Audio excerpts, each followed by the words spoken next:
The Thursday evening after a Wednesday night Champions League game where I don't feel utterly depressed and I don't feel like the next hour of the Huddle Breakdown is going to be picking apart the bones of yet another desolate Celtic performance in Europe. Celtic drew 2-2 with Atletico Madrid last night in the Champions League, going ahead twice in the game, only to be foiled by a Morata header at the back post to give Diego Simeone the last laugh as he ran up the tunnel, barely shaking Brendan Rodgers' hand after the game, as if Celtics players had been messing around and diving around the pitch for the final 20 minutes. That wasn't the case. Celtic were very much trying to play football until the end of the game. And James, look, it's not too often after a Champions League game that I see you on Twitter saying you can't ask for a better performance than that. So I think most people will be delighted to start with that positive note that it was just a Celtic performance in Europe that didn't embarrass ourselves. We didn't do any classic Celtic things like, giving away stupid goals by passing it to the opposition in the 5-yard box. It was just a game where Celtic performed to the level they should be performing. And ultimately, other than they came up against a really good side that are better than them, they probably would have got the win last night. Yeah, I think they look like they belonged in that game, which many times that hasn't been the case in recent years against that level of competition. And I mean, and that's, you know, you watch that finish from Murata, you watch Griezmann move and control the ball, and you just, I mean, it's enjoyable watching that level of player all the time, but when they're playing within the context of that kind of game where it was cagey to a degree, and they were both playing their relative styles, um, but they were going at each other. This was a kind of a classic, positively played Champions League group stage game. And I just thought it was a delight to watch. I mean, even a neutral, I could imagine, would have enjoyed it to a significant degree. And again, from my perspective, given all of the things that we've talked about for months now, as far as kind of talent limitations and state of the squad, I just for us to look like we belong against that team, who I thought played fine. Like, I don't think Atletico had an awful game or they played poorly. They didn't have any doozy mistakes. Like, it was two teams going at each other, doing it well, playing their style proficiently. And, like I said, the fact that we look like we belonged at that level, or at least were, very competitive at that level, I thought was refreshing. And, kudos to all involved, because it was something else to behold. Yeah, Alan, we'll probably leave the sort of the negatives of the game to Already, further Enda, on for in the Christ's sake, podcast Enda. in terms of like what we could have done better and things like that. But I guess like you had James Horncastle on BT Sport or TNT, whatever you want to call it nowadays, saying that the first half from Celtic was the best bit of football he's seen from any side in the Champions League this season. And this game was different to the Feyenoord game, where Feyenoord played really badly and Celtic didn't capitalize. And it was different to the Lazio game, where Lazio were playing for a draw and Celtic still somehow managed to lose this game. This was just a game where Celtic actually just played really well and got a lot of positive sort of outcomes from what they've been trying all year. The passing was crisp, the energy was good, the pressing was good, the passing was excellent for the first goal. The wingers stretched the game really well for the second goal. Like, there was a lot of really good stuff from Celtic, especially in that first half, and it just ultimately came down to running out of gas. That just seemed to be what was Celtic's downfall in night. But overall, I'm not sure you can have many complaints after last night. Not in terms of performance, for sure. And, I think you said at the beginning about, not wanting another sort of abject Celtic European night. Well, I don't think all three of them have been that. In fact, I wasn't looking forward to this game. This is a team who, never mind can you beat them, can you even annoy them? It would be like problematic to do, because There's such a difficult team to play against. And they've got such belief, such a culture really of being difficult to beat or even get at in any way. So this was always going to be a tough ask, but absolutely delighted with the performance. And actually, it's been building. As I say, Feyenoord was a masterclass. You say Feyenoord didn't play well. I say Celtic didn't let them play well until the sendings off opened the game up. Lazio was a lesson in the tiny margins. That we talk about variance a lot on this, but sometimes it just comes down to luck. Football to a degree to which probably people who study the game are uncomfortable is more to do with luck than people would like to admit. And when it doesn't go your way, right, and then you're playing against good opposition, it's very difficult to combat that. And to be honest with you, if you're a good side and you're creating lots of pressure and lots of moments, you're more likely to generate your fair share of luck. And although Celtic, did have Madrid did have more shots, etc., higher XG and all that, a lot of that was down to a penalty, which we can get into. In all other respects, Celtic, as James said, looked like they belonged there, and we looked like a good, well-organised, competitive side with some good players as well, which is great. So yeah, I thought it was a fantastic performance. A lot of credit to Brendan Rodgers. Just imagine what he could do if he had some good players to work with on top of the few that we've got. Yeah, it's the age-old tale of damned if you do, damned if you don't. If Celtic play really badly and get tanked off the pitch, it always comes down to what's at his disposal. And now Celtic play really well, and it's like, oh my God, well, what could we do if he actually had some more talent in the door? And I think we will touch on that later on in the podcast. And we are live streaming tonight because we may as well on a Thursday night. Who's at anything else other than watching some Europa League football?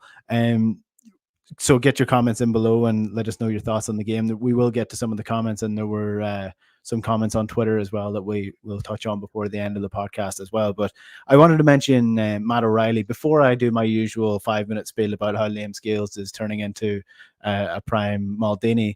I want to touch on Matt O'Reilly, Alan, because I mean he has been Celtic's standout performer throughout the course of this season so far. He's the top goal scorer in the SPFL. But this was really like a top class Champions League level performance from a midfielder. He between his pass to open up the game for Kyogo's first goal, which was just immaculate, to some really good defensive work and positioning. Like he's turning into a real midfield general as well as being really, really tidy on the ball. Yeah, I mean he's not like McGregor probably was a couple of years ago, where he can dominate the ball and dominate the game. That's not the game that he's playing. He's finding ways to impact the game, and which means he's either trying to pop up in good positions on an attacking sense, and the goal was perfect, where he did that thing that great number 10s do, where he let everybody run away from him, and he just took a step back on the edge of the box, and that just opened up the play. And Kyogo caused so much trouble that even Koke, who's a very experienced, exceptional player, as we saw last night, Koke got drawn to Kyogo, and that left this nice, beautiful gap for Matt O'Reilly to slot it through. And like you say, then he's always looking for, where do I need to be defensively in transition? Where do I need to be to stop danger? And I think it's that combination, really, that effectiveness in all facets of the game, that's turning him into that. Because he's and I doubt, I've not checked because it's still early in the season. I doubt he's dominating any particular uh, all stats. Is the fact that he's a bit like peak Ryan Christie used to be. He's kind of in the top three of all the major stats across the board. Whether it's pressing, whether it's interceptions, whether it's breaking up play, whether it's packing, whether it's goal threat, whether it's assists. He's kind of there or thereabouts in the top three, top five of all of those things. So that, and then that's the kind of benefit he's now starting to bring in.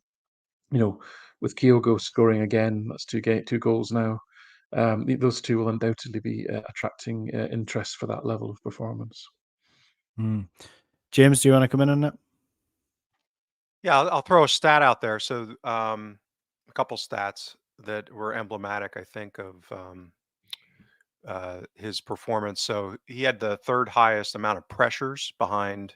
Guess who had the most pressures? And it's always better to On the ask you pitch because or in general?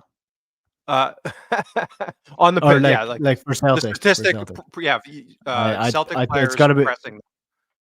Dyson Maeda. He was second. Oh, okay. Bernardo had more pressures, which I was Interesting. surprised to see. Actually, it wasn't something that Well, jumps out at you if like Maeda.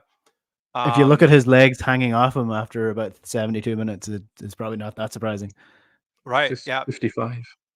yeah, incredible effort. But so O'Reilly was third. He was top in counter pressures. But interestingly enough, they have StatsBomb has a metric for duration per pressure, right? So how long are you engaged with the opposition player in that pressure action? Okay. And he was double Maeda and the other players on the counter pressure duration, and significantly higher, like maybe 30 to 40% higher on average, versus Bernardo or Maeda on the pressure side. So again, that to me that speaks to not only he was active, but the intensity was there, the output was there. I mean that's a to be able to do those things at a high level with duration. Again, it speaks to the fact that our midfield in particular, and we can talk about um, what Bernardo's impact was defensively and how that may have contrasted with Hitate had he not come off, and how I thought our midfield actually for the total of the game held up pretty well, which again, and at this level has been a major problem in the past, Mm. particularly in transition. So, yeah, I just wanted to throw that out there because I think it speaks to not only effort, but the quality of that effort that he was putting forth. And it's just been, invaluable, not only on the creative side, scoring goals now, but in that ability to defend and press as well.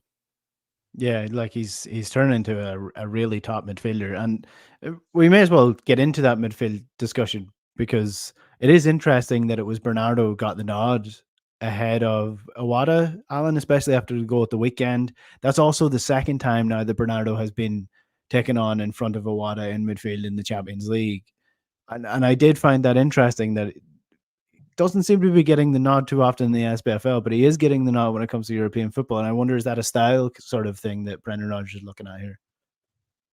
I don't know because I haven't seen very much of him to tell you. Yeah. So it was a surprise, for sure. Listen, let's start at the beginning. It looks like a hamstring injury, right? I'm not. I'm kind of thinking, should players, dumb luck again? You can get unlucky, but should players be getting hamstring strains in the first 4 minutes of a game? I know for a fact last season there was a player, and I'm not going to say who it is, but who had a similar injury early in the game, and Celtic were furious because essentially they hadn't done their warm up.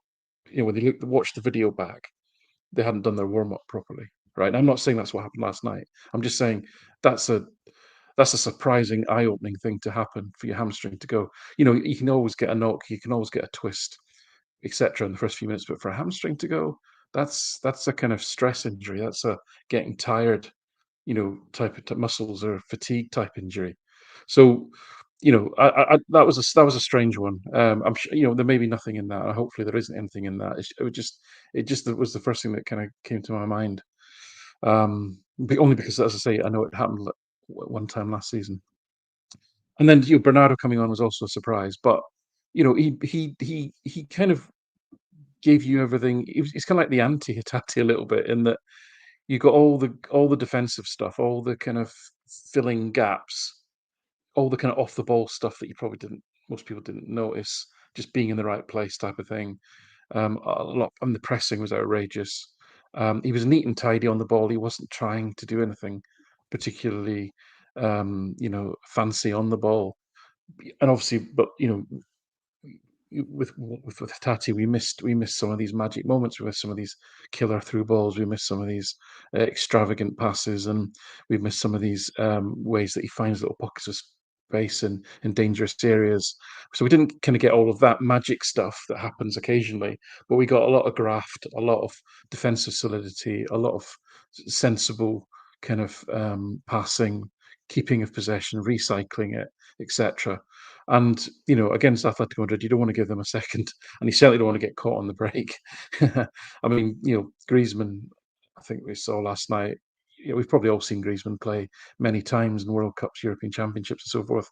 But I find I don't really take notice of players until they play Celtic. Like I really take notice of him, and my goodness, I mean, the movement off the ball, the positions he took up, the control, the instant passing, just phenomenal, absolutely Yeah. phenomenal. So, yeah. So listen, it was. I think Bernardo did himself proud. I mean, to say he's not even played, I think to last that long, I think the whole team was pretty much out on their feet from about the 50th to the 55th minute onwards, to be honest with you. And Bernardo in particular, I think was struggling. You can see it in his recovery runs. As anyone that's played the game knows, they're the hardest ones to put the effort into those recovery runs when the ball's ahead of you and you've got to get back and help, and you maybe, especially if your team's just turned the ball over, etc. You could see that all the midfielders were labouring in that second half. But thankfully, I think they seem to play in bursts. Atletico Madrid. If you look at the momentum bar, it's like sort of not very much, not very much, not very much happening, and then bang, there's like a sea of red where they suddenly seem to sort of change gear and really go at Celtic.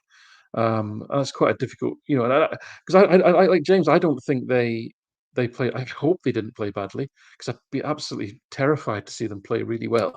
It seemed to me like they were playing badly, but I think we've genuinely rattled them. I mean, one stat is that I think we forced them to lose the ball in their own third. Remember, I talked about this weekend in Yeah. relation to Hearts. Now Hearts completely failed to do this. Well, we only lost the ball in our own final third about 3 times. 13 times we forced them to turn the ball over, which is a great effort, and that was a collective thing, and it was a pressing thing. And I think what was impressive about Celtic, not just Bernardo, was that pressing effort was sensible. It was triggered on the right moments. It wasn't just under Ange. It wasn't just like, right, we're going to do this constantly. And Madrid were the same. They picked their moments. They're a very, very well drilled team. So sorry, getting off the topic of Bernardo, back to him then. Yeah, I thought he was excellent. I thought he was excellent, and Mm. if he does get a run in the team, which I hope, if don't want Hatate to be out for any length of time, obviously, but if it means that someone gets a run in the team, it would be great to see the other side of his game, because I think in Scottish football he'll get a chance to show the other aspects of his game, where I think he's got quite a lot in his makeup as far as creativity and even goal threat from what I've seen of his previous teams that he's played for. Yeah, I thought it was exactly the type of performance you want from a 21-year-old who you're throwing into that type of game. It's like, okay, don't get indisciplined. Don't do what Home did a couple of weeks ago and get yourself sent off. Just keep a cool head, do the simple things right, and then grow into the game. And I thought they did really well. I do agree with you. I think the team were just bollocks by the end of the game. I did note that, like, we're talking about Atletico and their performance, that I thought Celtic were quite sensible in many times during the game, that they were walking. They slowed the game down to a walking pace and they started to keep the ball. And I thought, like, playing a team like Atletico, who aren't going to completely press you out of the game like a City or a Leipzig or whoever, they're not going to press you up high up in the pitch. It's more of a mid press that they put in that sort of suited Celtic to be ahead, and because it meant they could play the game at their pace. But they didn't have enough off the bench to continue that for the full 90 minutes. And then when you have, like you said, when you have a player like Griezmann, the way that he drops into the pocket to receive the ball, he just goes in, nobody notices he's there, and next thing he's got the perfect view of the entire pitch in front of him. So it is difficult. I think probably the tiredness is most shown in the second Atletico goal, where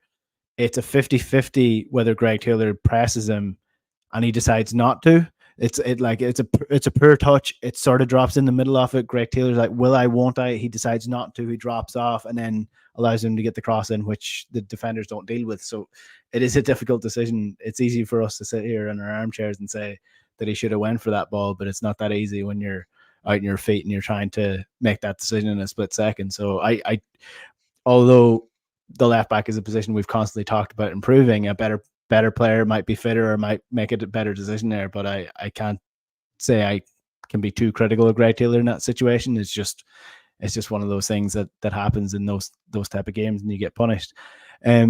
So just before we move on to sort of the things that we might want to do a little bit different,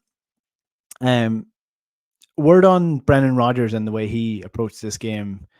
In the first half in particular, I thought they were really well set up, and the way that they were able to move the ball was really good. But I guess the main talking point, James, is the switch to 3 at the back, to match up with Atletico after the game had sort of moved away from Celtic. Atletico were on top.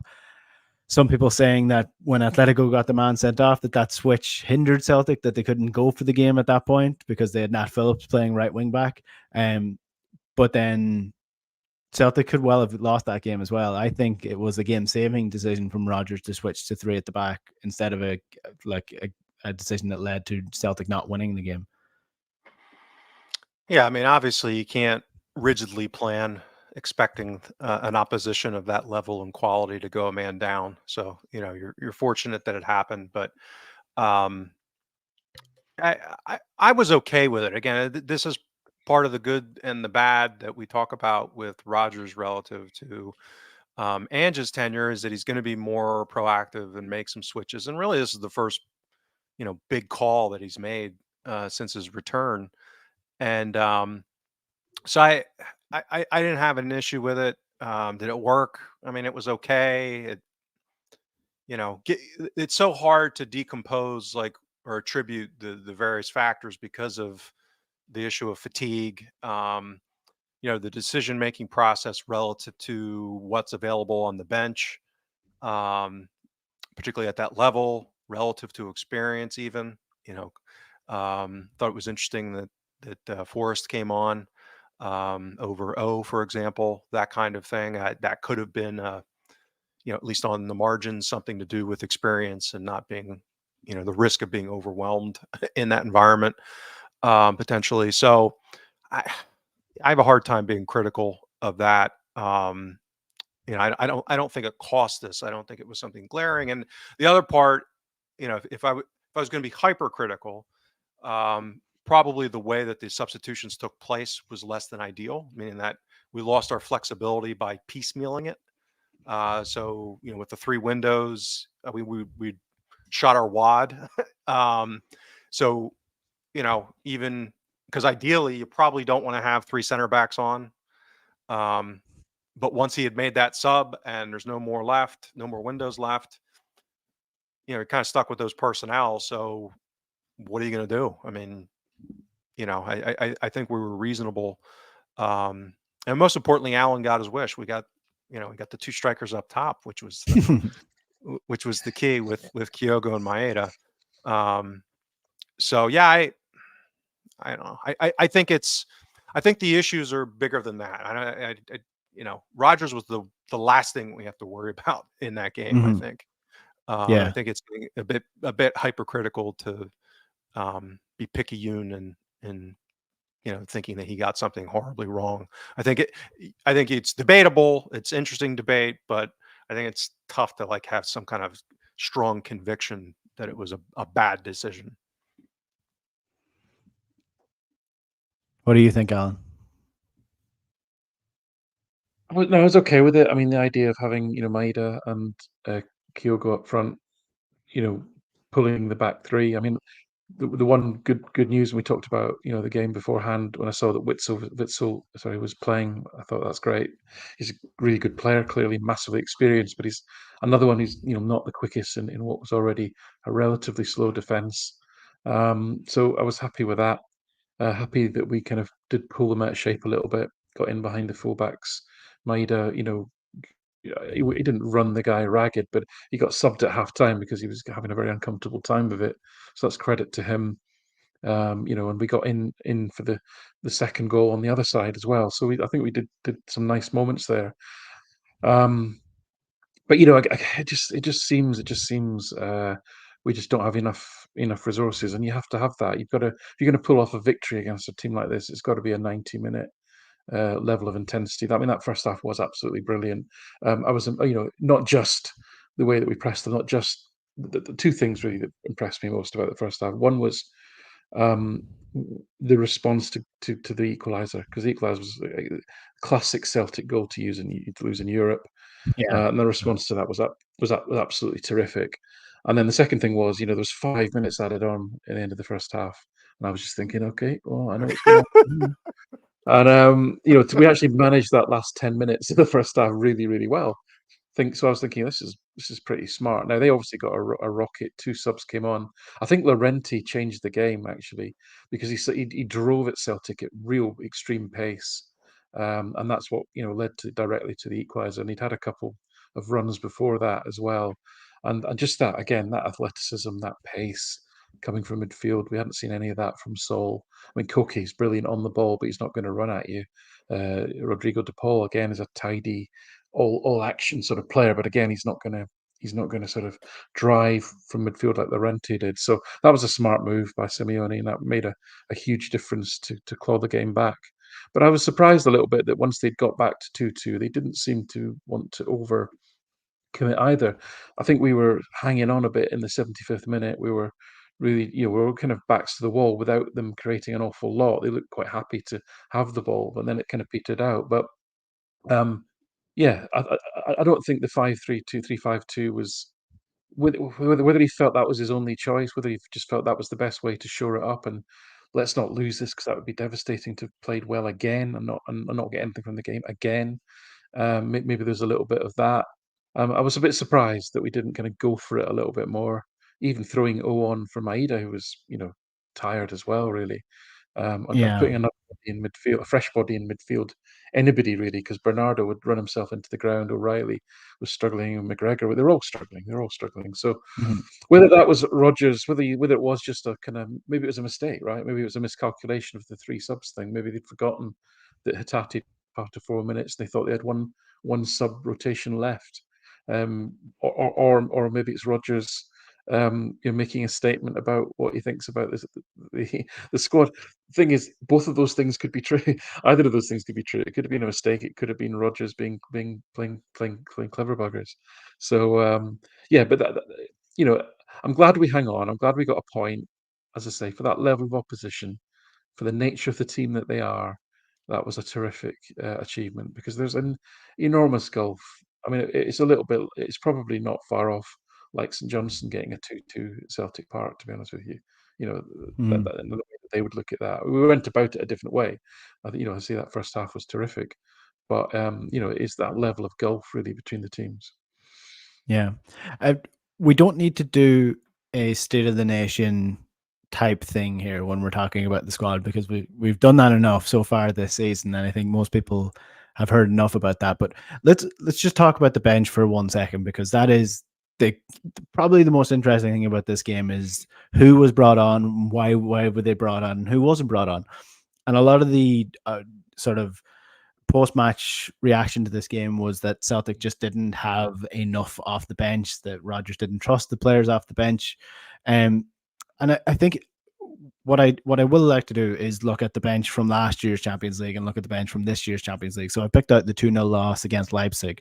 On the bench that night for Celtic was Giakoumakis, Aaron Moy, David Turnbull, Bernabe, James Forrest. Those are the 5 subs that Celtic made. They also had McCarthy, Abelgard, Seacrest, Bain, Scott Robertson, Anthony Alston, Stephen Welsh. Last night, Celtic's bench was Nat Phillips, Paulo Bernardo, James Forrest. Those were the 3 subs made. They had Gustav Lagerbielke, Hyun Young Yang, David Turnbull again, Hyung Gu Oh, Tomoki Iwata, Scott Bain, Joe Morrison, Anthony Alston, Mikey Johnson. So, I mean, David Turnbull's was on the bench last year. James Forrest was on the bench last year. Scott Bain was on the bench last year.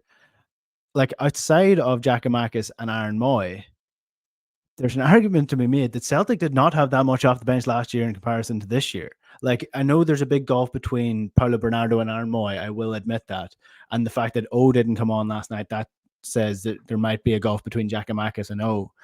But I'm just not buying the idea that Celtic are like, 60%, 70% worse than last year. I think Celtic are just generally not very well prepared as a club. I think that's just the way it is. But you have the likes of Chris Sutton tweeting last night saying Giakoumakis would have come on and really had an impact on that game last night. Like, James, I just don't buy into this narrative that's starting to build that Giakoumakis would have impacted that game as much as people might have think. Like, Giakoumakis was terrible in the Champions League last year. Like, he did not have an impact in European football for Celtic. He scored a lot of goals off the bench in the SPFL and was a really good player when he had to replace Kyogo through injury. But Celtic don't win that game because Giakoumakis comes on. That's it. I just don't buy it.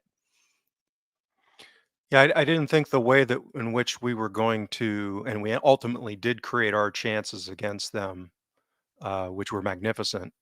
Um, each of them in their own way. Giakoumakis does not likely make that run and have that connecting sequence of play for the first goal that Kyogo scores, right?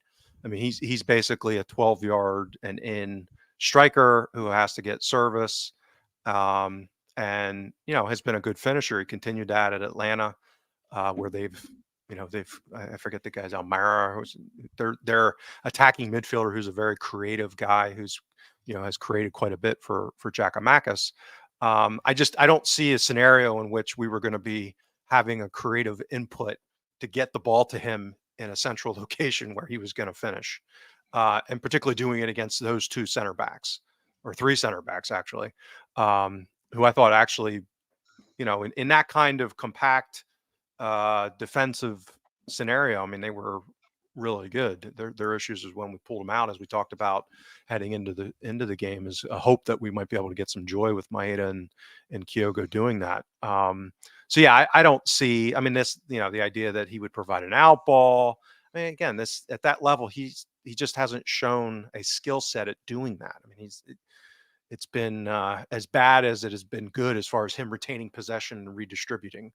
So yeah, count me as skeptical that he would have made a material impact in that kind of game. Mm. Alan, I think probably most disappointing for me is that Celtic lacked pace, and Chill Phil is getting involved in the comments saying that Gigi would have given Celtic a different option in the second half. But I think the different option that Celtic needed wasn't a big man to kick the ball up to and try get an out ball that way. I think it was pacing behind the defenders is what Celtic needed. And I was surprised that Yang didn't get the nod. That's probably what disappointed me last night, was that when it was 10 men, that we literally had no ball runners at all on the pitch, except for James Forrest, who's 45. Yeah, we definitely have not. I mean, Jota didn't have blistering pace, but as we've talked about, he compensated for that with his control, his technique, and his ability to manufacture space. And that's we're hoping that Luis Palma will have something similar. He doesn't look to be on anywhere near Jota's level yet, but if he can at least compensate by just dropping a shoulder. There's plenty of examples of wingers over the years who haven't had blistering pace, who I say simply, who use skill and just the dropping of the shoulder or just to get half a yard. It's all you need to whip a ball in or to get a shot away, etc. So it isn't the be all and end all, but it was going to be it was discomforting them, and we didn't seem to have any to bring on. Forrest clearly is not the player he was as far as speed. As you say, Yang looks like he's reasonably quick, but I think they thought he was rapid based on the K League, but the K League's not even J League standard, and therefore it doesn't necessarily translate to what is quite a physical league. The Giakoumakis thing, we just need to kind of knock on the head a little bit. As James said, great stats, mainly, let's be honest, mainly as a flat track bully and mainly as a player that came on late in games against teams that were potentially already beaten and did a lot of stat padding, especially in that second season. In the first season, he did kind of grow into the role well. I know he did score one goal in the Champions League, but yeah, I mean, the sort of striker that the likes of Savic and Hermoso and are just not going to worry about, to be honest with you. So I was okay with it being, hopefully small and quick. But yeah, I think we just need more. We just need better quality, really. I mean, the other aspect of it is why would Giacomo didn't want at the age of 27, 28 to sit on the bench and come on for 30 minutes and pad some stats out and win some Scottish League titles. He wanted something more and something different, and fair play to him. And not many players would be willing to play that role when they're that age. And O would be, because he's learning the game, and this is his chance to be exposed to Champions League level. So I'm kind of disappointed he didn't come on, because as I say, I think he's actually probably, I would argue, he's slightly ahead of where Giakoumakis was, if you want to make that comparison, at the same age. But we're just not really seeing him getting a lot of minutes, and therefore we can only surmise that perhaps he's not, the manager doesn't feel that he's capable of making a difference at this stage. And Yeah. that seemed to be the case for me of a lot of the players last night, which is a shame. Jay Mather is asking, where is Tilio? Tilio isn't in Celtic's Champions League squad, so he wouldn't have been able to be picked for the game. But he's also, I think he's still injured, isn't he? Well, no,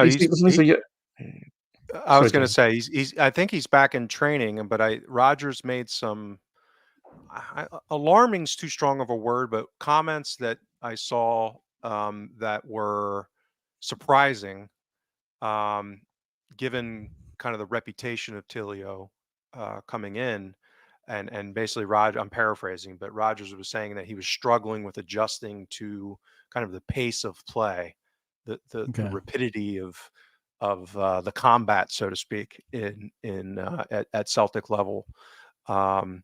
So maybe that part of that's because he is returning from a significant injury, and it'll just take him time to ramp up. But it doesn't sound like he was on the cusp of returning in a competitive way and competing for the first team, which obviously is a little disappointing, because I think that was the hope, was that he was going to be kind of the latent creative replacement for Jota, or at least contribute to that. Mm-hmm. There goes my prediction, but listen, can't get them all right. What I did get right was Liam Scales, and I called it 2 years before everybody else. So everybody's on the train now. Everybody's on the train now. I've been driving it for the last 2 years. Nobody wanted to listen. But listen, look, I think overall, apart from the overarching themes which we've nagged on about for a long time on this podcast in terms of the squad itself, I think the overall feeling is positive after last night, for sure. One question that came in from Mo on Twitter beforehand was that Roger said that it's a young squad, that they're a young team that are still learning at this level. So I did a little bit of digging, and Celtic's overall squad so far in the Champions League has an average age of 26. In terms of the Champions League this year, Salzburg, no surprise here, are the youngest squad in the Champions League this year. 21.5 is the average age, but that adds up with the way that Salzburg go about business. Feyenoord are the next with 24.3 as their youngest. The oldest squads are Sevilla, who have an average age of 31. Atletico Madrid are next at 30.5. Lazio, Galatasaray, Inter Milan, the sides that you expect to have older sides have older sides. The sides that you expect to have younger sides have younger sides. Celtic fall somewhere in the middle. But I suppose, Alan, when you think about this, young and experience is different, because you can be young with experience and you can be 26 with absolutely no experience. And I think Celtic are a young side when it comes to the Champions League, because none of these players have any European level experience except for Cal McGregor and Joe Hart. And some of these players who came through the Japanese system are in their third or fourth year of professional football, despite the fact that they're 25, 26 years old. So they are young-ish, but they're not experienced. And I think that's when you see the likes of this really bugged me, and I will say this bugged me despite having a really good half.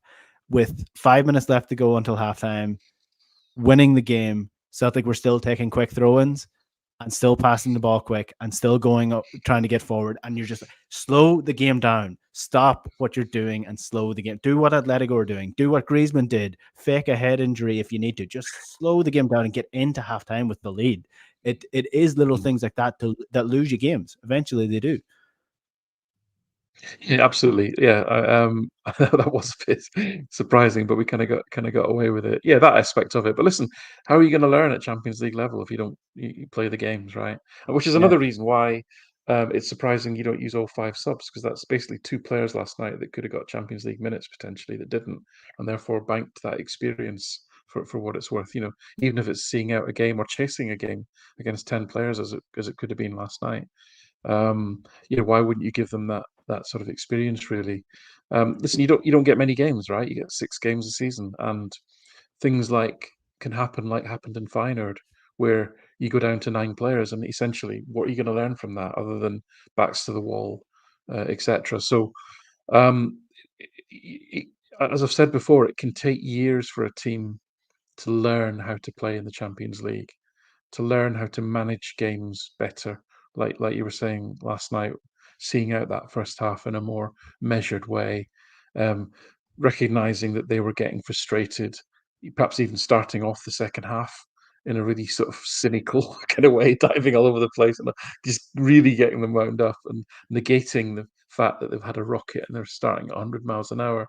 Recognizing those signs, reading the momentum of games, they're all experience factors, but you only get it from playing.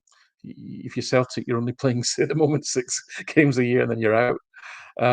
And then you're changing a chunk of the squad, so it's going to take time. Rodgers has got that experience. He's had a few campaigns now in the Champions League. He's led Leicester to be competing at the top of the English Premier League for 3 seasons, actually out of 4, and he's taken a team to the semi-final of a European competition. So he's there to impart that as best as he can, but he needs the players that are capable, because it's all very well having someone with a great attitude, but if they're not actually capable of performing at that level, I mean, and again, hate to mention it, but I kind of disagree with you about both goals. Actually, to me, they're both on Greg Taylor, because a quicker, more not him personally in the sense of he was just being Greg Taylor, but a quicker, more athletic left back, A, doesn't get caught momentarily wrong side of the defender, and B, is more decisive in coming out and closing Llorente down. But Taylor knew he couldn't make it because he's just not quick enough. No harm to the kid. He was probably a sensible move, right? But both. What good does it do in that situation? Greg Taylor's hugely experienced, but if you're simply not good enough for that level, what are you going to do? So we're Oh still no, at this, still at for this the place. first And goal. I know I know you don't want to get into it, but we're still at that place where, yeah, great, learn, all that, but it's really simple. You need to get better players in to compete at that level. It's as simple as that. The first goal, I'm not letting him away with it. But although I've never seen a referee blow the whistle for a penalty while the player's still midair. Like I've never seen never seen a decision like that Well, given so quickly. But the other aspect, the first of it is, and again, this is where I thought we were getting. Oh, here we go again. Was that if you remember the Hitati against Kilmarnock the other week, where he put his leg in front of the Kilmarnock player and almost forced him to foul him. It was a bit like that. It was a little bit like that. But I think because Taylor actually does kick into him, because the guy's just in front of Taylor, he probably feels he's entitled to do that. So I think that's probably the difference, to be fair. Well, I think that's the difference between the levels as well, is that these players know how to maneuver their bodies in such a way that they get themselves in those positions. And that's the Big difference time, between a yeah. high level left back and what Greg Taylor is at the minute. He's a decent left back, but a better left back doesn't allow the player to do that. And the first goal, I'm not letting him away. I do think, a better left back does better there. And again, a better left back probably does better with the second goal. But the reason I'm sort of letting him away with a little bit, or at least trying to understand where he was coming from, is that he was damned if he did, damned if he didn't, because he was bollocks. And if he went for that ball, I think he loses it, and the Yeah. man does him anyway. And if he Yeah, the doesn't guy go would have. for it, the man did him. So I think He put, I think Greg Taylor was losing that duel no matter whether he went for the ball or not. You So take it. You take it. You take everything. You take everything at that point. yeah, Yeah. I mean, if he Yeah. goes in and tries to close him down, he gets absolutely smoked. There's no yeah. question about that. So yeah, and again, it took a really good cross and a brilliant finish. I mean, for that to be a goal. So, you Oh know, yeah. Oh yeah. was it a catastrophic error by Taylor? I'd say, again, given the No, no, circumstances, no, no. Yeah, I mean, it's like no. it's just tough. But Like, again, we're back to tiny margins, right? yeah, exactly. We want to turn a plucky draw against Atletico Madrid into beating them. These are the things that we have to Right. improve on. That's why we're mentioning it, right? We're not trying to pick Yep. holes in people. It's like what takes us forward. That's always the mindset here in terms of the way we look at 100%. this. Yeah, Well, and and the, so the the penalty save as well, like marginal, How like unlucky is that? I marginal mean, that that's it the doesn't drop classic. That's drop the back to classic. him, like, you know. Well, if he doesn't touch it or if it just hit the post, then Griezmann can't score. It's Yeah. it's like it was so unlucky for Joe Hart. It was a great save because it was fingertips, right? So Mhm. yeah. But well, to be fair, we got a bit. We got a little bit of luck as well. So Maeda was a fraction onside. They scored from a free kick. That was a literally a butt cheek, as James would say, literally a butt cheek offside. Saving us from Witzel scoring in the first. So we got those little Also breaks, also Greg the Taylor. luck. I would say the game in terms of the luck, it evened itself out over the piece, and we got a draw. So that's all good. That's all fair. and let's. I'm going to eat some crow because there is some an homage here to pay to Enda's buddy, and I'm going to introduce you guys. I haven't made one of my cross sports references in a while. So Enda, there was this guy named Wally Pipp, who was one of the great power hitters of what they call the dead ball era in baseball back in the early 20th century. So they had before 1920, when Babe Ruth revolutionized baseball, they played with a softer ball, so they didn't hit as many home runs. So it was more slapping the ball and that kind of stuff. Well, Pip was one of the big power hitters of that time, and he was succeeded. He came to the ballpark in 1925 as a New York Yankee with a headache, and he decided he wasn't going to play that day. And a guy named Lou Gehrig got the chance to start that day and proceeded to play for 2,400 and some games straight. Now, if you may have heard of the Lou Gehrig's disease, right? Yeah, ALS, I've heard it. right? Yeah, Right. So yeah. that Lou Gehrig. So it's actually a verb in American sports that when a starting player loses their job because of injury, they got Wally pipped.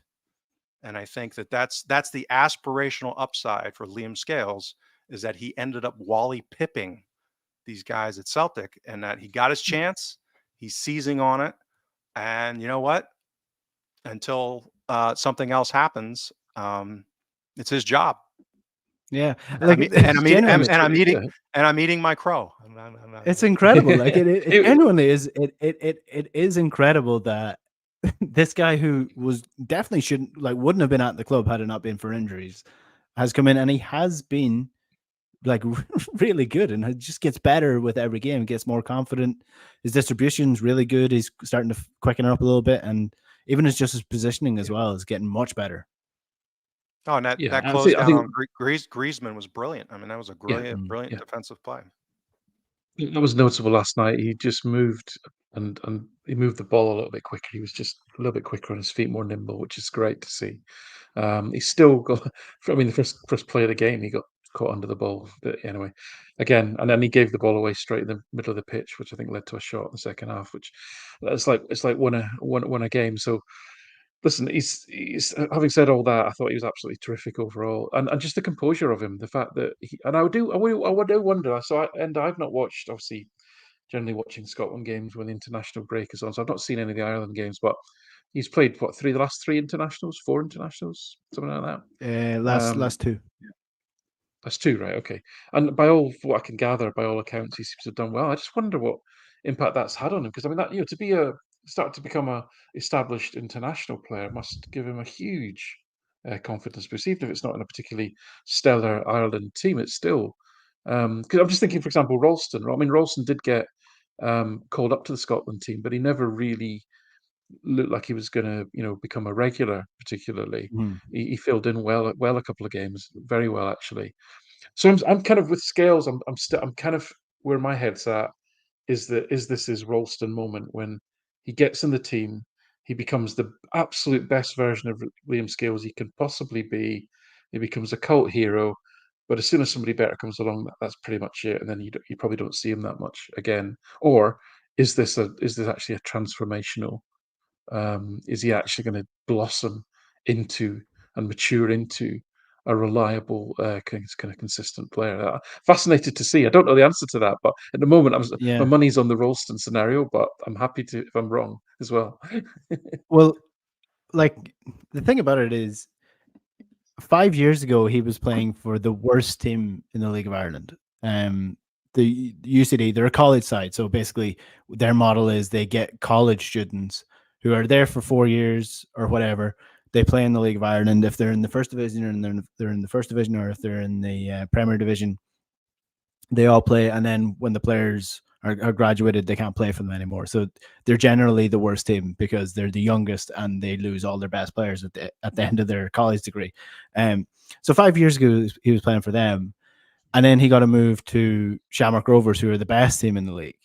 And he made the step up there and became an established starter. Took him a little while, but he became an established starter within the team. Took a little bit of luck, a few injuries here or there as well.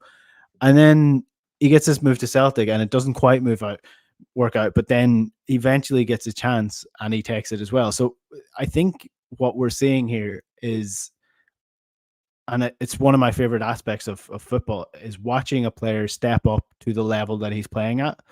And people just think it's an automatic thing where you go to a higher level above and you play to the same level you were playing below. It might just take a little while for you to adjust to the pace of the game, the physicality of it, just the general quickness of it.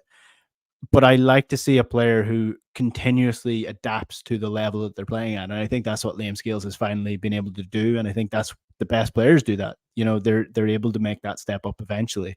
And now maybe it is just form, maybe it is just confidence. But I think with Brendan Rodgers coaching, this is what I was trying to say at the start of the season. Football is not a linear game. People can be terrible at the start of the season and end the season being one of the best players in the league. It's not a linear game. Liam Scales in a month's time could be Celtic's worst player, but he could continuously still be developing at that point and be even better than he is now. It's just one of these things. Football changes, so that's why I'm Yeah, I mean, very slow to rule players out. yeah, I mean, to be fair, like you say, because of his background and where he's played, he's not had, unlike say young players in Scotland, he's not had 3 or 4 or 5 years of playing at this level and playing with players and training at this level. And actually, some people find it easier. And that sounds odd, but some people find it easier to play when you don't have to think as much and you get less time on the ball. Yeah. So listen, we've had there's two scenarios that we've had at Celtic in the last sort of few years. We've had the Anthony Ralston one, which is where my money's on, and we've had the Ryan Christie one, where again a young player done well at smaller clubs, being on loan at Aberdeen as Scales was, and then really burst. Came back, didn't get in the team, and you wondered what was going to happen to him, and then suddenly burst onto the scene. So will he be another Ryan Christie? I'd be absolutely delighted if he does, and then he'll go and play in the Premier League for earn millions of pounds one day. And good luck to him. Let's hope. Let's Mm. hope. Let's hope he does that. And he's 25 now, so this should be him peaking. And I think we're seeing that. So maybe it is just simple case of experience at a certain level. Who knows? But Mm. God, it's thrilling to watch an Irish player actually play well at the highest level. I'll tell you that much. Yeah, he was terrific. And it's He was terrific. especially when they look as Irish as Liam Scales does, because like it's like a guy in America drew him. You know. I was going to say he looks permanently confused. Now you've made me sound like a racist or something. That was what it always looks like he's like, what am I doing here again? Why am I here? Anything else before we finish up for the show for this week? No, I'm good. I just rejoice in. I mean, obviously the big caveat wouldn't have been nice to get the 3 points, but Yeah. I, the idea. I mean, even if we had gotten those 3 points, I think the realistic likelihood of us progressing out of the group is not great. So, the idea that the things that we thought were the major strengths that could lead to progress over time, I think yesterday was a validation of that. And then we come back to upgrading the squad, and that if we continue down this path, then I think there's a lot to be optimistic about heading into next season's European campaign. Alan? Yeah, I mean, we're asking players like O'Reilly, 2022 now, isn't he? And Hatate, to help us beat teams like Atletico Madrid. I mean, they're two best players, right?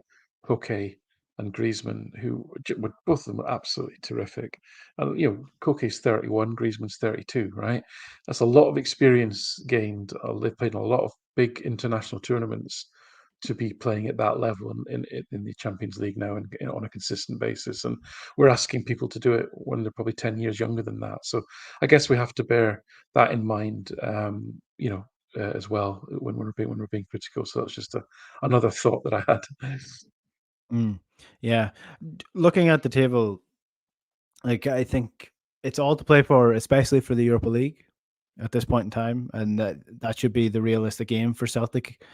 We should not be disappointed with not getting through this group and ending up in the Europa League. I think that's a good result from Celtic with a group stage with Feyenoord and Atletico Madrid and Lazio, because they're three decent sides.